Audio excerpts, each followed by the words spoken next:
سورہ روم کی آیت نمبر 11 میں ارشاد ہے، اللہ یبدأ الخلق،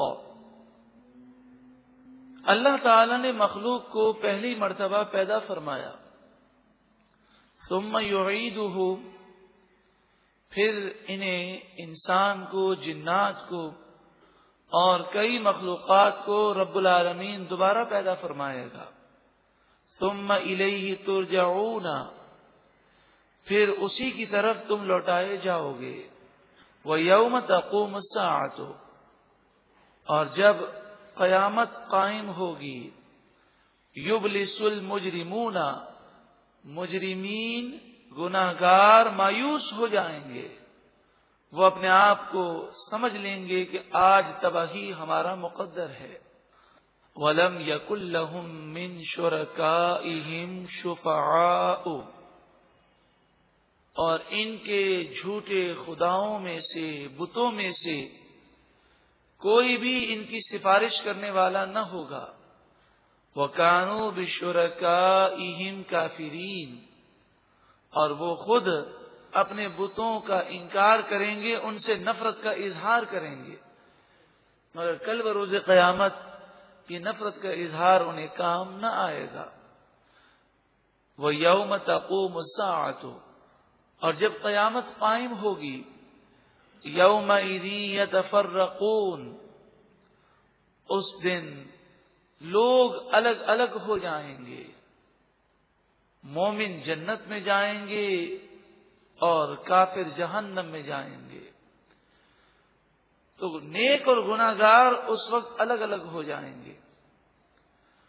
فَأَمَّا الَّذِينَ آمَنُوا، پس بہرحال وہ لوگ جو ایمان لائے، وَعَمِلُوا الصَّالِحَاتِ، اور انہوں نے اچھے عمل کیے، فَهُمْ فِي غَوْضَةٍ يُحْبَرُونَ، پس وہ باغات کی کیاریوں میں، یحبرون، لطف اندوز ہو رہے ہوں گے، جنت کی نعمتیں اٹھا رہے ہوں گے، ان کی مہمان نوازی اور خاطرداری جنت کے باغات میں کی جا رہی ہوگی۔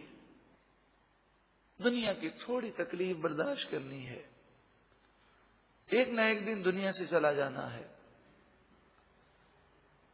تھوڑی سی مشقت اور تھوڑی سی تکلیف برداشت کر کے نیکیوں پر عمل کر کے ہمیشہ کی جنت پانی ہے، ہمیشہ کے لیے اللہ کو راضی کرنا ہے۔ وَأَمَّا الَّذِينَ كَفَرُوا، اور بہرحال وہ لوگ جنہوں نے کفر کیا، جہاں بھی بات آتی ہے کفر کی تو بسا اوقات شیطان ہمارے ذہن میں یہ خیال دیتا ہے کہ ہم تو ہیں مسلمان، یہ تو مذمت ہے کافروں کی، لیکن آپ جانتے ہیں کہ مسلمان کا ایمان پر خاتمہ ہو تو وہ مسلمان ہے، اگر گناہوں کے سبب ایمان برباد ہو جائے یا لا علمی کی وجہ سے اور دین سے دوری کی وجہ سے کفریات زبان سے نکل جائیں اور بغیر توبہ کیے اس دنیا سے چلے جائیں تو آپ جانتے پھر ہمیشہ کے لیے تباہی ہے۔ اس لیے انسان کو جب بھی کافروں کی بات سنے ڈر جانا چاہیے اور اللہ تعالی سے اپنے ایمان کی سلامتی کی دعا کرنی چاہیے۔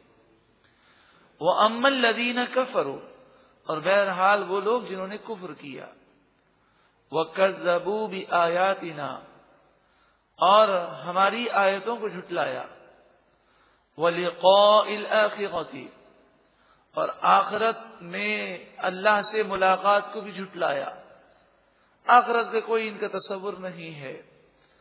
فَأُولَئِكَ فِي الْعَذَابِ مُحْضَرُونَ، بس یہی لوگ ہیں جو عذاب میں مجرم بنا کر حاضر کیے جائیں گے، جہنم کا عذاب ان پر مسلط کیا جائے گا۔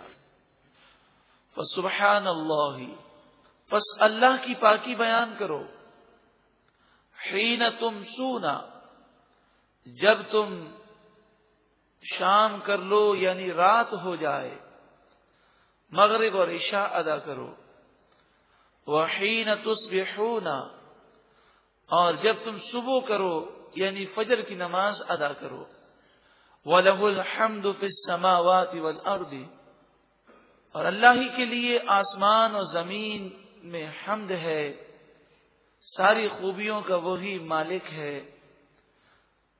وعشیًا، اور جب کچھ دن باقی رہے تو اللہ کی یاد کرو، یعنی عصر کی نماز ادا کرو کہ اب یہ دن کا آخری وقت ہے، پھر غروب آفتاب ہوتے ہی رات شروع ہو جائے گی۔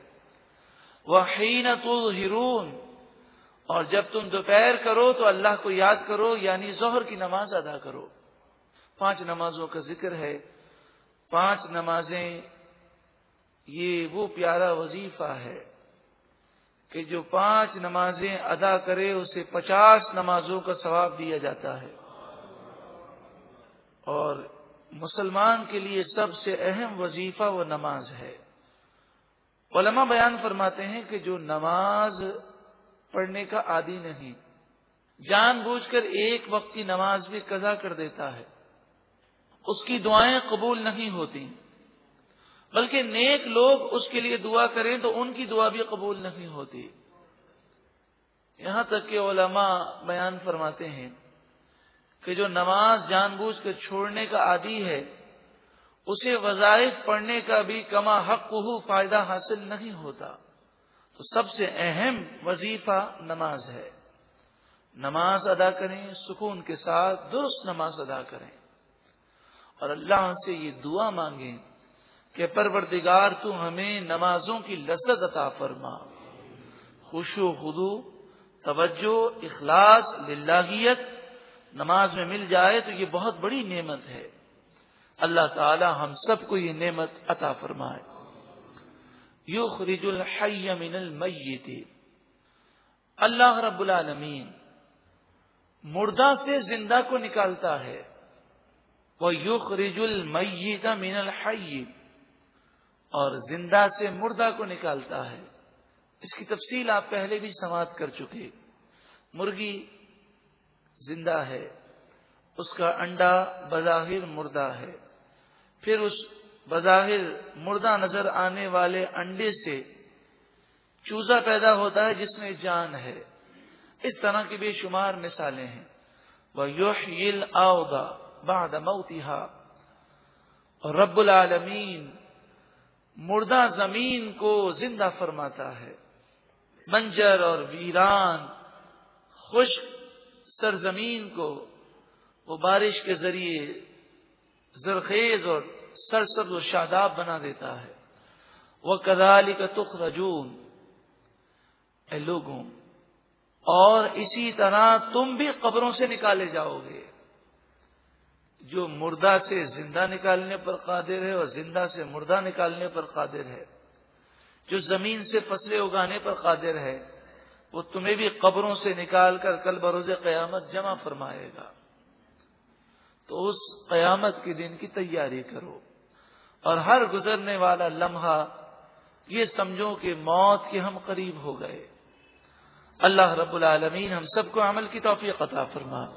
ایک مرتبہ محبت کے ساتھ درود و سلام پڑھی۔ اللہم صلی علی رسول اللہ۔